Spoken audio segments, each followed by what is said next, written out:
কেমন বলেছিলাম না? মানতেই হবে। গায়ে জোর আছে আপনার বাবা। বলুন কুমার সাহেব, কি পুরস্কার চাই? আজ থাক, সময় মতো চেয়ে নেবো। আবার কবে আসবেন? চলে আসবো।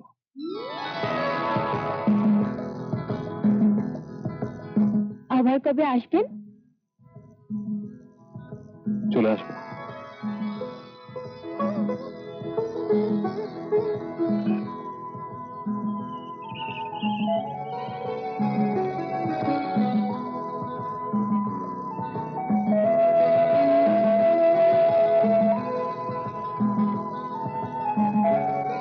কেমন আছো মাসি?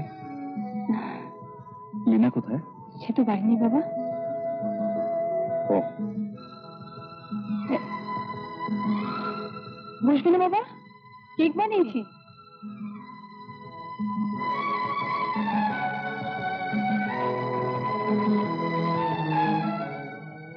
তাহলে তো বসতেই হয়।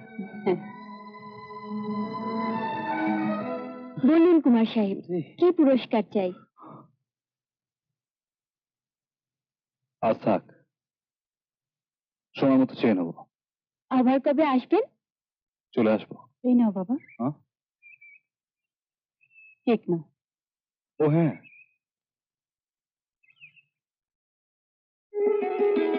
আরে সোমা, আয় আয় আয়, বস। কেমন আছো লীনাদি? খুব ভালো রে। এখন তো তুমি ভালো থাকবে। কেন রে? দাদা এখানে রয়েছে। হাজলামি হচ্ছে? আমি তোর গুরুজন না? বাহ, একটা মিষ্টি গন্ধ পাচ্ছি। কিসের গো লীনাদি? ওই যে।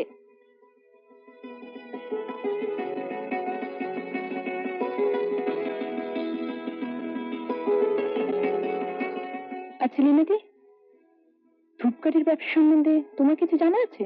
না রে, কেন বলতো? শুনেছি ব্যবসাটা খুব অল্প পয়সা শুরু করা যায়। এই ধূপকাঠি কারখানার একটি মেয়ের সঙ্গে আমার আলাপ আছে, রূপা। বসো। খুব সুন্দর কারখানা। রূপাদি, ধূপকাঠির ব্যবসার ব্যাপারে তোমার সঙ্গে সময় একটু কথা আছে। বেশ তো, বলুন। আমি আপনাদের ধূপকাঠি বিক্রি করতে চাই, কিন্তু আমার টাকা নেই। যদি আমাকে বিশ্বাস করে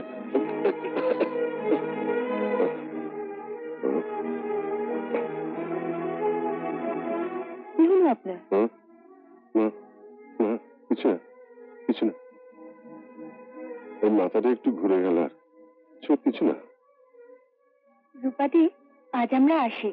আমি কিন্তু তোমায় ফোন করব। আচ্ছা।